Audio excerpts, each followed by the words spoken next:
Let's fight बयानबाजी। America में पूर्व रिपब्लिकन गवर्नर क्रिस सुनूनू ने अपने ही दल के नेता डोनाल्ड ट्रंप पर हमला बोला।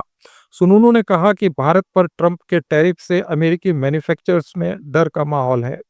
भारत भविष्य में दुनिया की सबसे बड़ी ताकत बनेगा और वो हमारा सबसे मजबूत सहयोगी रहा है।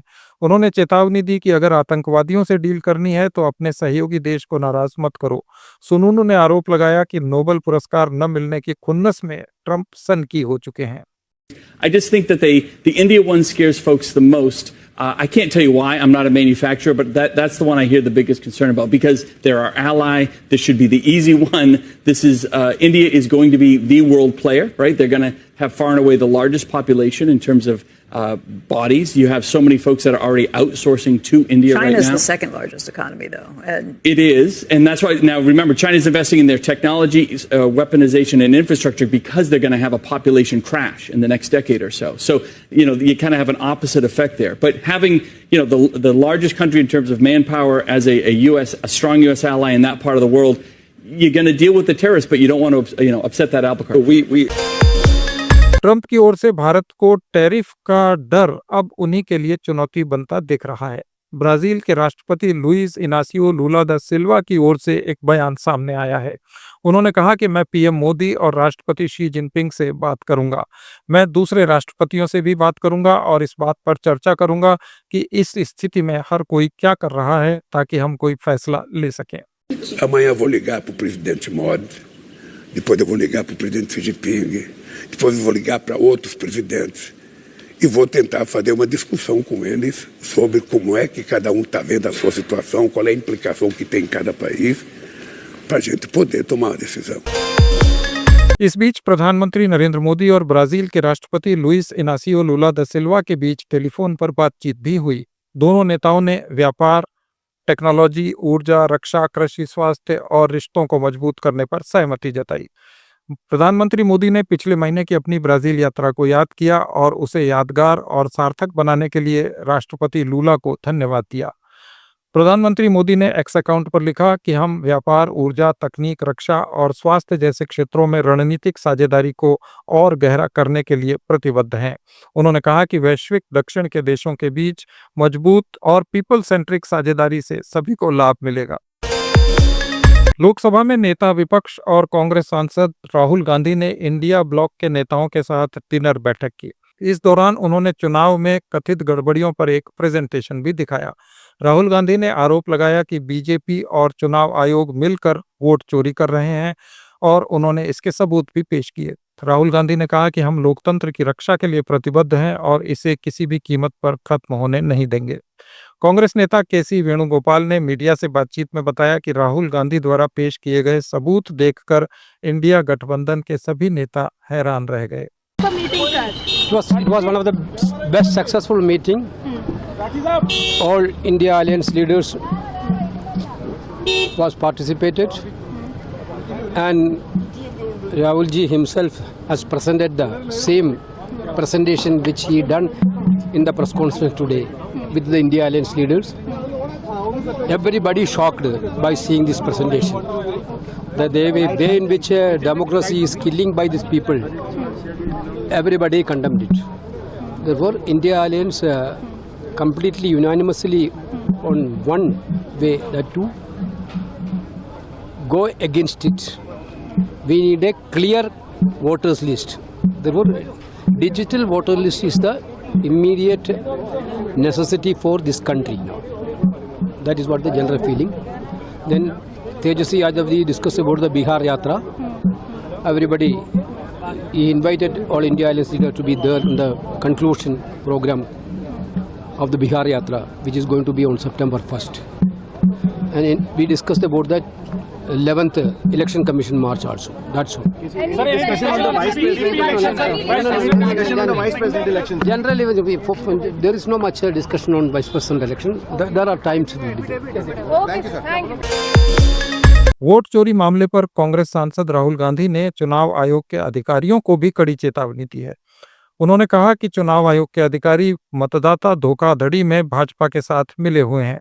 उन्होंने कहा कि इसमें शामिल हर पोलिंग ऑफिसर को, चाहे वह वरिष्ठ हो या जूनियर, नतीजे भुगतने होंगे। एक दिन विपक्ष सत्ता में आएगा और तब देखेंगे हम आपके साथ क्या करते हैं, क्योंकि आप उस नींव पर हमला कर रहे हैं जिसे हमारे स्वतंत्रता सेनानियों ने बनाया था और हम इसे किसी भी हाल में बर्दाश्त नहीं करेंगे। Now, the Election Commission has to give us that information, give the people of India that information. Because if they don't, there are going to be consequences. There are going to be consequences for every single polling officer who's doing this. Doesn't matter how senior you are, how junior you are. One day, the opposition is going to come to power, and then you see what we do to you. Because you are attacking the foundation of what our freedom fathers built. And we're not going to allow you to attack the foundation of what they built, no matter who you are. Rajasthan के पूर्व मुख्यमंत्री अशोक गहलोत ने social media पर चुनाव आयोग को लेकर गंभीर आरोप लगाए। उन्होंने लिखा, एक समय भारत के चुनाव आयोग की साख इतनी मजबूत थी कि दूसरे देश भी यहां से चुनाव कराने का प्रशिक्षण लेते थे, लेकिन आज भारत की जनता ही इस पर शक की निगाह से देख रही है। गहलोत ने आरोप लगाया कि भाजपा के अलोकतांत्रिक कृत्यों ने देश के सबसे महत्वपूर्ण संस्थानों को नुकसान पहुंचाया है। उन्होंने कहा कि राहुल गांधी ने चुनाव आयोग की भाजपा के पक्ष में वोट चोरी पकड़े जाने के बाद केंद्रीय चुनाव आयोग स्पष्टीकरण देने की बजाय राज्य आयोगों से ऐसे जवाब दिला रहा है जिससे जनता का भरोसा और कमजोर होगा। गहलोत ने कहा कि अगर चुनाव आयोग ईमानदारी से काम कर रहा होता तो वो किसी भी व्यक्ति द्वारा गलती उजागर करने पर निष्पक्ष जांच करवाता और दोषियों पर कार्रवाई करता।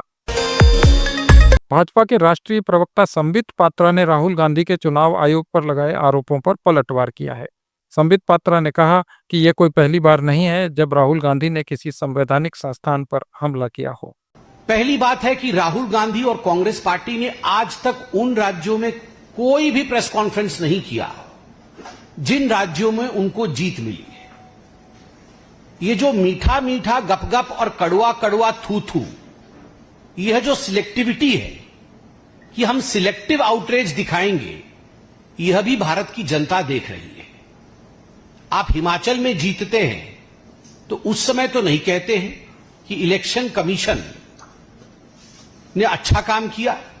उस समय तो आप नहीं कहते हैं कि इलेक्शन कमीशन ने कहीं ना कहीं फर्जीवाड़ा किया। उस समय आप फर्जीवाड़ा आपको नजर नहीं आता है या आप बधाई भी नहीं देते हैं। उस समय आप न्यूट्रल हो जाते हैं।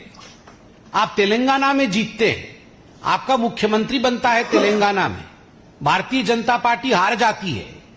उस समय का कोई भी प्रेस कॉन्फ्रेंस आप दिखा दीजिए कि राहुल गांधी ने कहा हो कि तेलंगाना में इलेक्शन कमीशन ने फर्जीवाड़ा किया है। उस समय किसी के ऊपर कोई प्रश्नवाचक चिन्ह नहीं उठाते हैं। जब आपको 99 सीट मिलती है लोकसभा के चुनाव में, तो आप पूरे देश में सेलिब्रेट करते हैं और कहते हैं देखो हमारी जीत हो गई। कैसे? यदि देश का लोकतंत्र हार गया, यदि देश का चुनाव आयोग ही कॉम्प्रोमाइज्ड है आपके कहने के मुताबिक, तो आप सेलिब्रेट किस बात का कर रहे हो कि हम जीत गए हैं, हमें अधिक सीटें मिली है। तो कहीं ना कहीं एक सिलेक्टिव आउटरीच कांग्रेस पार्टी और राहुल गांधी में देखने को मिलता है। नेशनल कॉन्फ्रेंस के अध्यक्ष फारूक अब्दुल्ला ने जम्मू कश्मीर को राज्य का दर्जा बहाल करने की मांग दोहराई है। उन्होंने कहा कि 10 महीने हो गए लेकिन केंद्र सरकार ने राज्य का दर्जा देने का अपना वादा पूरा नहीं किया। कमरे में 80 लोग कहां से आएंगे? मेरा अपना इनका था कि हमें स्टेटहुड के लिए बात करनी चाहिए, लड़ना चाहिए। स्टेटहुड 10 महीने हो गए, जो स्टेटहुड का वादा किया था वो नहीं हुआ आज तक। दूसरा ये है कि बाई इलेक्शन है 2 सीटों का, उसको जल्दी करना चाहिए। तीसरा ये था कि राज्यसभा की 4 सीटें हैं, उनको भरना जरूरी है। तो ये बहुत अहम बातें हैं जिसके लिए हम लोगों ने इनसे कहा है। और जो किताबों पर इनने बैन लगाया है, अब बताइए मुझे, अनुराधा रॉय की किताब पे बैन, नूरानी किताब पे बैन, वो कौन से मिलिटेंट थे? तो इसके लिए हमें अफसोस है, खेद है कि अनकॉन्स्टिट्यूशनल कर रहे हैं और ये करना नहीं चाहिए, इसको रिवोक करना चाहिए। सुप्रीम कोर्ट में भी मामला गया है, ये सुप्रीम कोर्ट में। हाँ, अब हम इंतजार करेंगे कि वो भी हमारे हक में फैसला दिएंगे। उनने कहा था, जब ये मामला गया था उनके सामने, उन्होंने कहा था कि हाँ ये देना चाहिए, खुद वजीर आजम ने और होम मिनिस्टर ने वादा किया हाउस में, जब मैं भी हाउस में था, क्या वादा कि हम देंगे स्टेट छोड़। क्या अपोजिशन की पार्टियां उठाएंगी इस मामले को? गठबंधन की तरफ से सब हमारा साथ देंगे। बहुत बहुत शुक्रिया। रक्षाबंधन पर राजस्थान के मुख्यमंत्री भजन लाल शर्मा ने अपने घर पर महिला पत्रकारों को आमंत्रित किया। इस दौरान महिला पत्रकारों ने मुख्यमंत्री को राखी बांधी। मैं जितना जानती हूँ, पहली बार ऐसा है कि गैदरिंग तो करते हैं सभी मुख्यमंत्री, जर्नलिस्ट को बुला लेते हैं, कभी स्टूडियो से एंकर नहीं पहुंच पाता उनके पास, कभी ऐसा मौका मिलता नहीं है हम सभी को कि हम सब इस तरह एक साथ आए।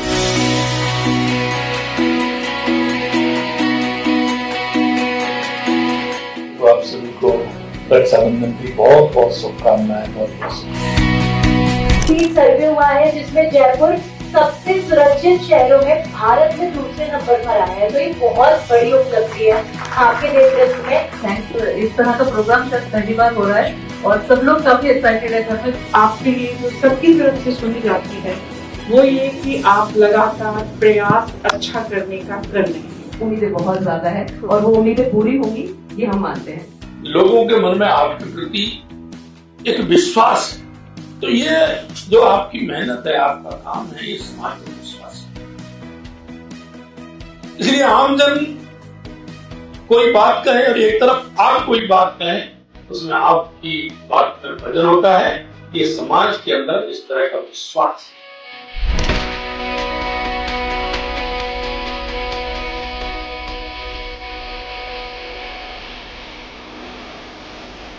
मेरा भाई देश की रक्षा कर रहा है और यहाँ सीएम साहब हमारी रक्षा कर रहे हैं, इससे अच्छी और बात क्या हो सकती है। ये राखी एक माध्यम था कि उन्होंने हमारे साथ एक डायरेक्ट कनेक्शन किया है और जाहिर है जितना हम क्लोज आएंगे, उनको समझेंगे, तो हम राजस्थान को भी समझेंगे और उनके नेतृत्व को भी समझेंगे।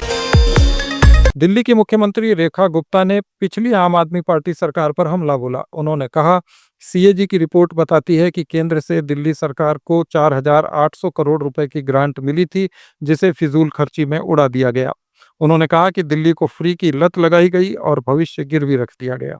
मुझे 100% मालूम था कि जब ये सीएजी रिपोर्ट प्रस्तुत होगी या तो विपक्ष भाग जाएगा या फिर एक ही रास्ता वो निकालेंगे कि अरे हमें तो केंद्र ने ग्रांट नहीं दी, हमें तो पैसा नहीं दिया। अरे तो केंद्र ने कहा था जितनी चादर है उतनी पैर पसारते भैया। 4800 करोड़ रुपए की ग्रांट, वो आपने फ्री पानी 463 करोड़, फ्री बसें 482 करोड़, फ्री बिजली 3250 करोड़। डॉक्टर ने बताया था भैया, चुनाव का टूल था, चुनाव का टूल था। दिखाते ये थे जैसे कि अपनी पॉकेट में से, अपनी जेब में से हमने फ्री दे दिया, हमने फ्री दे दिया। अरे भाई, जनता की एक जेब में से निकाला, दूसरी में डाल दिया। जनता को थोड़ी ना मालूम था कि उन्हीं के पैसे के बदले में आप फ्री दे रहे हैं। वो सोचते थे कि सड़क बनेगी, सड़क नहीं है। ये साफ साफ कहती है कि किस तरीके से सारा पैसा टैक्स का जितना भी रेवेन्यू था सरकार का, पूरे तरीके से रेवेन्यू एक्सपेंडिचर में चला गया। तेलंगाना के मुख्यमंत्री रेवंत रेड्डी ने एक कार्यक्रम में राहुल गांधी के समर्थन में बड़ा बयान दिया है। उन्होंने कहा कि राहुल गांधी को रोकने जो भी आएगा उसे मिट्टी में मिला देंगे। जो बीच में आता है, राहुल जी सोचदारों को, कांग्रेस सोचदारों को रोकने के लिए जो भी रोकने के लिए कोशिश करेगा, सबको हटा देंगे, सबको मिटा देंगे, मिट्टी में मिला देंगे। समाजवादी पार्टी के राष्ट्रीय अध्यक्ष और उत्तर प्रदेश के पूर्व मुख्यमंत्री अखिलेश यादव ने कहा कि भारत की विदेश नीति पूरी तरह विफल है। उन्होंने आरोप लगाया कि मौजूदा सरकार किसानों और युवाओं की चिंता छोड़कर बड़े पूंजीपतियों के हित में काम कर रही है। अमेरिका से भारत के रिश्ते पर अखिलेश ने कहा कि रिश्ते तो रखने ही पड़ेंगे, जो पहले से हैं उन्हें और मजबूत और बेहतर बनाने की जरूरत है। अमेरिका से रिश्ते तो आपको रखने ही पड़ेंगे, और अमेरिका से रिश्ते आज के नहीं हैं। अमेरिका जैसे ताकतवर देश से आपके रिश्ते पहले से बहुत रहे हैं। उन रिश्तों को कैसे मजबूत किया जाए और कैसे बेहतर किया जाए, इस दिशा में काम करना चाहिए। ये थे आज के कुछ वायरल ट्रेंड्स और पोस्ट्स। अपडेट्स के लिए जुड़े रहिए लेट्स माइक के साथ। आप सुन रहे थे let's mic more than radio.